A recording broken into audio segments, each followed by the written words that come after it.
श्री गुरुदेव हे कालचं दूध होतं बघा, रात्री गरम करून ठेवायचं लक्षात नाही आणि परत नासलंय बघा ही. आता म्हटलं चला कंदी पेढा बनवावा, पण एक मनाने आणखी विचार केला की आपल्याला म्हणजे स्वच्छ खव्याचा पेढा खायची सवय आणि असं आवडन का नाही, मग काय ठेवलं आपल्याला.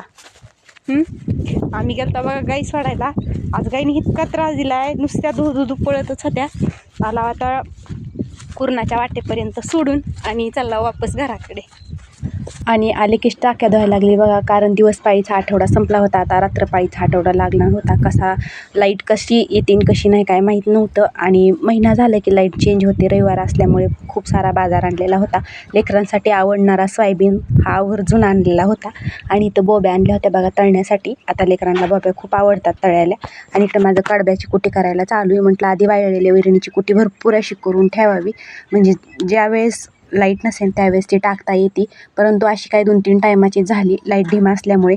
काय झालं आहे, प्रत्येक ठिकाणी स्प्रिंकलर जोडले गेलेत बघा. लाईट पाऊस नसल्यामुळं का सगळ्यांनी स्प्रिंकलर वावरात जोडलेले, त्याच्यामुळे लाईट इतकी लोडवर यायला लागली. कुटी अधूनमधून सतत बंद पडत होती. पण तशीच हळूहळू कुटी केली.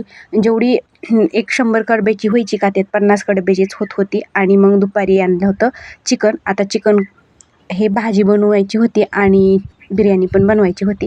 छान असं मी सगळं खडे मसाले टाकून शिजायला टाकलं. भाजी परत आम्ही ही केली, कॅन्सल केली. आणि मग बिर्याणी सगळ्याच चिकनची बनवलेली बघा. माझ्यासाठी बनवले होते शिळ्या भाकरीचे चिवडा. आणि आम्ही असा घास तोडून घेतला दिवस मावळच्या टायमालाच.